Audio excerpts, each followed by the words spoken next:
में टेन्योर मेरा रहा होगा, उस टेन्योर में जो वादा करूंगी, अगर वो पूरा नहीं करूंगे तो इनका पूरा हक है मुझे उसका जो है जवाब मांगने का। झगड़ा सीधा डांटा हुआ है, इसीलिए अब पहली बात है इसका सुपरवाइजर को रहना चाहिए।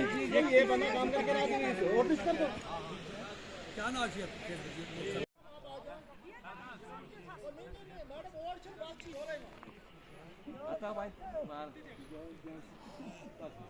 मुझे याद आया वो रह गए थे, बंदा सा जा रहे थे, हम पैदल चल रहे थे, वही याद आ गया।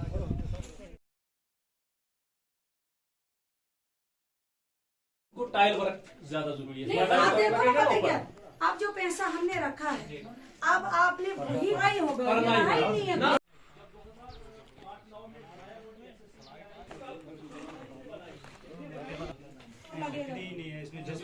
नहीं है, किसी ने वो उठा के इस पे लगा दी है। 4.5 लाख रुपया था। तो ये असली मिडिल स्कूल यूपीएस का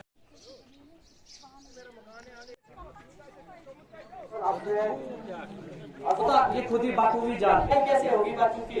आज आप तो उस दिन इसको बोला था, लेकिन मुझे लगता साल हो गया उसमें भी जो आए हुए मेहमान हैं और हमारे मैडम जी जिन्होंने अपनी आंखों से देखा किन किन मुश्किलों से हमारे मैं ये कहूँगा कि अगर आप ठीक है सर, उसके बाद इलेक्शन हुए थे यहाँ पे, उस समय में कहा गया था कि दादरा पोलिंग स्टेशन जो भी है, जहाँ भी पंचायत के अंदर पोलिंग स्टेशन है वहाँ पोल भी पहुंचे और तार भी पहुंची हुई। मेरा नजरिया अलग है, मुझे अपना नजरिया पसंद है, लेकिन मैं आपसे ये रिक्वेस्ट करता हूँ, बार बार कहता हूँ कि आज मैं इलेक्टेड हूँ, आज इलेक्टेड रिप्रेजेंटेटिव हूँ इस इलाके का। आप लोगों ने मुझे, माओ बहनों ने वोट देके मुझे ताज दिया है।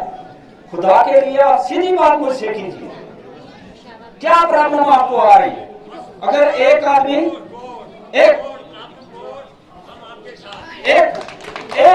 मैं आपको सीधी बात कहता हूँ कि आपने मेरे जो 3 साल, जो 2 साल या 3 साल जो बच रहे हैं, मैं आपको अफसोस से कहता हूँ, उसके बाद खुदा जाने क्या होगा, लेकिन मैं ये कहता हूँ कि रोड जो है इसी साल में यहाँ पहुंचनी चाहिए, चाहे मुझे दिल्ली जाना पड़े। लेकिन ये जो मैं कहता हूँ कि गागरा और ये क्या नाम लेते हैं हैला बिमदासा, यहाँ ऐसी कटिंगें की हैं लोगों ने, नीचे कब्रिस्तान है, ऊपर से मलबा पूरा फेंक के कब्रिस्तान पूरा दफना दिया है नीचे। क्या आपने बिमदासा में नहीं देखा? यहाँ ठेकेदारों को हमने बहुत साथ दिया हमने ठेकेदारों का, लेकिन आज तक हमने किसी ठेकेदार को ये बोला कि आप मुझे 10,000 रुपया दे दो मेरे बोर्ड में, हालांकि उनको करोड़ों का फायदा होता है। ली किसी से रिश्वत हमें उनसे काम चाहिए, रिश्वत लेने वाले हम नहीं है। जो रुखी सुखी मिल रही है उस पर हम गुजारा कर रहे हैं, हम रिश्वत नहीं लेंगे, लेकिन हमें काम चाहिए। और मैं कहता हूं कि मैं मेरी तरफ से ये मैडम जी को भी ये आज मैं सीधी वार्निंग देता हूं कि इस कंडक्टर का कार्ड जो है वो ब्लैक लिस्ट में डाला जाए। अदरवाइज अगर 15 दिन के अंदर, 10 दिन के अंदर ऐसा नहीं हुआ तो मैं बॉर्डर के पास जाके इसका जो है कार्ड सीज करवा दूंगा। बाकी आपकी रेशनलाइजेशन का जो इन्होंने एक लिस्ट बना के दी है, आज अगर हम सीओ एजुकेशन, चीफ एजुकेशन अफसर रामबाग को कहते हैं, उसको भी यूपी में ये अथॉराइज नहीं है कि वो अपनी मर्जी से किसी टीचर को उठा के दूसरी जगह उठा दे। ये लिस्ट उन्होंने बना के भेजी है जम्मू में, वहां से जब अप्रूव होके आएगी, उन्होंने 1 हफ्ते का टाइम दिया है। उम्मीद है कि हमें जहाँ हाई स्कूल है उनमें जो स्टाफ की कमी है उसको जल्दी से जल्दी पूरा किया जाए, क्योंकि उन्होंने हमें 1 हफ्ते का टाइम दिया है। परसों भी मैडम जी डायरेक्टर ऑफिस में गई थी और सीओ साहब ने, मैंने बात की सीओ साहब से, सीओ साहब ने भी ये कहा कि आप हमें 1 हफ्ते का टाइम दे दो। जहाँ स्टाफ की सख्त कमी है, यानी कि 3 है या 4 है या 5 टीचर है वहाँ पे, और 17 की वैकेंसी है, वो क्या बढ़ाएंगे? हमारे हायर सेकेंडरी स्कूल में 11 लेक्चरर कम है, जिसमें बच्ची को गवर्नमेंट 5 लाख रुपए का लोन देती है और वो लोन उसको बहुत कम सब्सिडी पे वापस कर रहा है, वो भी पता नहीं कितने महीनों के बाद, कुछ महीने उसको कुछ नहीं देना है, लेकिन जब उसका बिजनेस चलेगा उसके बाद उसको वो लोन आस्ते इंस्टॉलमेंट वाइज वापस करना है। चाहती है आखिर घाघरा की यूथ तो यही चाहती है कि यहाँ सबसे पहले रोड आ जाए, तो रोड के बगैर तो ज़िंदगी बेकार है, क्योंकि यहाँ पिछले 22 सालों से यहाँ के लोग एक अंधेरी ज़िंदगी जी रहे हैं और यहाँ की आगे बस यही उम्मीद है, जो 20 सालों से हमारी उम्मीद है वही आगे उम्मीद, यहाँ कुछ बनने वाला नहीं है बस। जी डिमांड तो हमारी यही है रोड की, क्योंकि रोड अगर यहाँ पे पहुँचता तो सब जो भी प्रॉब्लम्स होती है वो सारी सॉल्व होती है। बताया ये जा रहा है कि जल्द से जल्द जो है रोड को यहाँ पहुँचाया जाएगा। नहीं, वो तो कह रहे हैं, पहले से भी कह रहे थे कि जल्द की रोड पहुँचेगा, लेकिन अभी कह रहे हैं कि 2.5 महीना या 3 महीने लगेंगे फिर से। लेकिन लग तो रहा मुश्किल ही लग रहा है, क्योंकि कहाँ पहुँचेगा क्या पहुँचेगा कुछ पता नहीं चला। इस बार सिर्फ यहाँ पर ज़ीरो पोलिंग होनी चाहिए। जैसे अगर किसी स्कूल से ज़ीरो रिजल्ट जाता है। आज घाघरा में हमने जो है पब्लिक आउटरीच प्रोग्राम रखा था, जिसमें घाघरा के बहुत सारे इश्यूज़ यहाँ पे हाईलाइट हुए। आपको पता है कि घाघरा एक ऐसा दूर दराज इलाका है जो अभी रोड से महरूम है। सबसे अहम जो यहाँ पे इशू उठा वो रोड का है। तो इंशाल्लाह हमने कोशिश की है, हमने ऑलरेडी डीडीसी फंड से जो इनकी रोड है जहाँ तक PMGSY की पहुँची है वहाँ से इस स्कूल तक हमने रखी है। दूसरा हमने एक और रोड टेकअप किया है जो कालीमस्ता से वाया इसी स्कूल से जो हाई स्कूल घाघरा है यहाँ से ज़ियारत शरीफ जो है आस्थान मरक को जाएगा। दूसरी रोड ऑलरेडी हमने टेकअप की है जो हम शेला टू इसी हाई स्कूल घाघरा को टच करेगी, जो पूरे गांव में से होते हुए यहाँ पर पहुँचेगी। तो इंशाल्लाह 1 साल का टाइम हमें चाहिए जो हम ये पूरे रोड यहाँ पर इनको कनेक्टिविटी दे पाएंगे। बाकी यहाँ पावर सप्लाई पे ऐलान हुआ कि विदिन मंथ में रोड बन जाएगा। लोगों की तरफ से भी पीठ के पीछे कहा यह जा रहा है कि अभी तक जो 18-20 साल से हुआ है ऐसा ही उम्मीद है कि आगे भी ऐसा ही देखिए होगा। तो हम किसी की, क्योंकि अगर किसी के लिए कब्र खोदी जाती है तो वही उसमें जाता है, दूसरे मुर्दे को उस कब्र में नहीं डाला जाता है। 20 साल के काम जिन लोगों ने किया, जो लोग उसके जो है जिम्मेवार हैं वो जवाब देंगे, लेकिन मैं अपने 1 साल का जवाब दूंगी और इंशाल्लाह आने वाले वक्त में जितना भी जो टेन्योर मेरा रहा होगा उस टेन्योर में जो वादा करूंगी, अगर वो पूरा नहीं करूंगे तो इनका पूरा हक है मुझे उसका जो है जवाब मांगने का। टाइम यही है क्योंकि आपको पता है हमने ऑलरेडी कैपेक्स बजट सबमिट किया हुआ है। सेक्रेटरीट में 1 महीना उसको अप्रूवल के लिए लगेगा।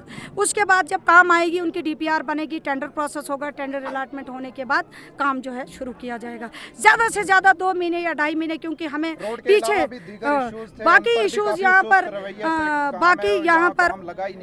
आपको पता है यहाँ पर पावर सप्लाई का इशू जो हमारे अनइलेक्ट्रिफाइड विलेजेस हैं, 2 से 3 विलेजेस हैं, यहाँ काफ़ी लो वोल्टेज की वजह से जहाँ पर पावर की प्रॉब्लम है उसको भी हमने ऑलरेडी टेकअप किया हुआ है। और ऑलरेडी हमने अनइलेक्ट्रिफाइड विलेजेस हम डायरेक्ट जो है LG साहब से हमारा डेपुटेशन मिला था और तब से लेके उसका इस DPR भी बन के वापस जो है सबमिट गवर्नमेंट को हुआ। और मुझे उम्मीद है 1 से 2 महीने के अंदर वो पैसा जब सेंक्शन आएगा तो उन अनइलेक्ट्रिफाइड विलेजेस को भी हम जो है टेकअप करेंगे।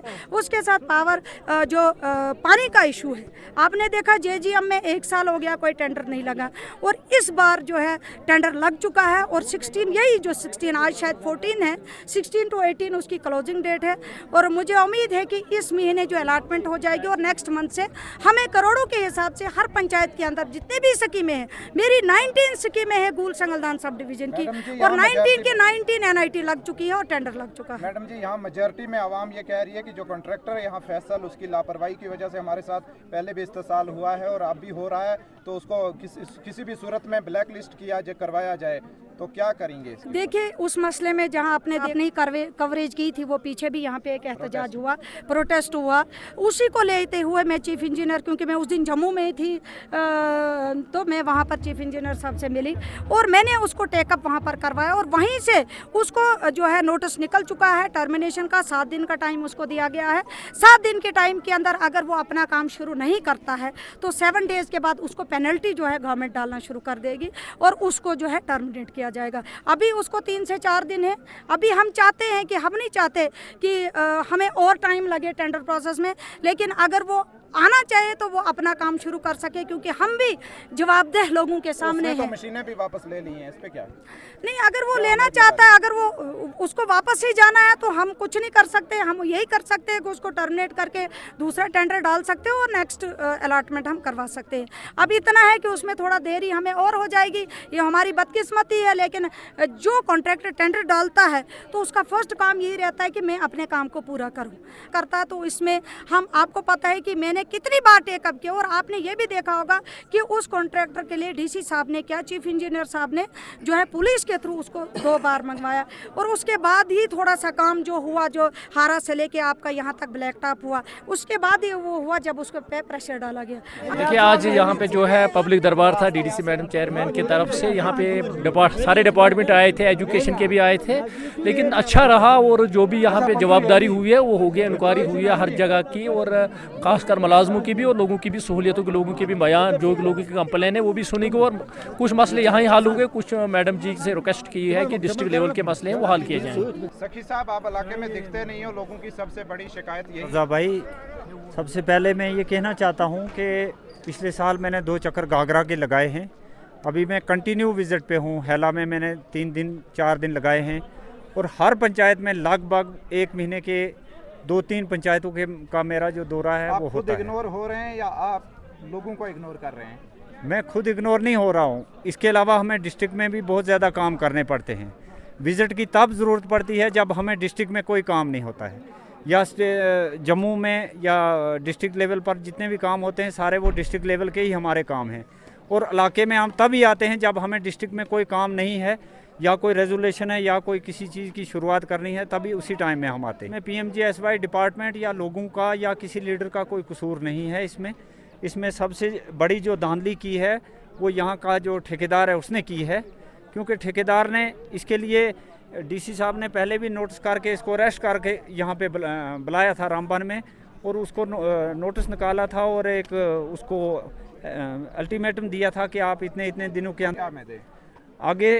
हमारा यही है कि इस ठेकेदार को हम यही बताएंगे कि 10-15 दिन के अंदर अंदर ये काम शुरू किया जाए, अदरवाइज़ इसका जो कॉन्ट्रैक्टर कार्ड है जो वो PMGSY ने फिनिश की है, वहाँ से आगे जो 150-200 मीटर उनका बच रहा है वो उनसे कटिंग करवाने के बाद घाघरा को हम टच करवाएंगे, जो हमने अपने DDC फंड से रखा है। हमारा ये मिशन है कि हम घाघरा को रोड से कनेक्टिविटी जो है, रोड की कनेक्टिविटी दें।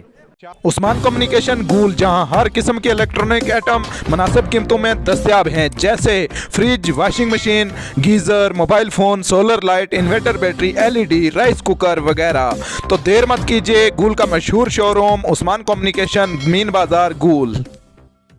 अब संगलदान में कॉस्मेटिक की हर आइटम मुनासिब कीमतों में दस्तयाब है। याद रखिए, संगलदान का मशहूर showroom Manas cosmetic, Sangaldan.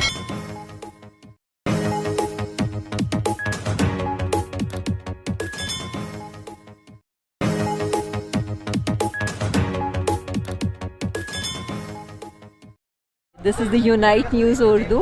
I highly recommend you people, like whosoever is watching me, to follow them. Thank you so much.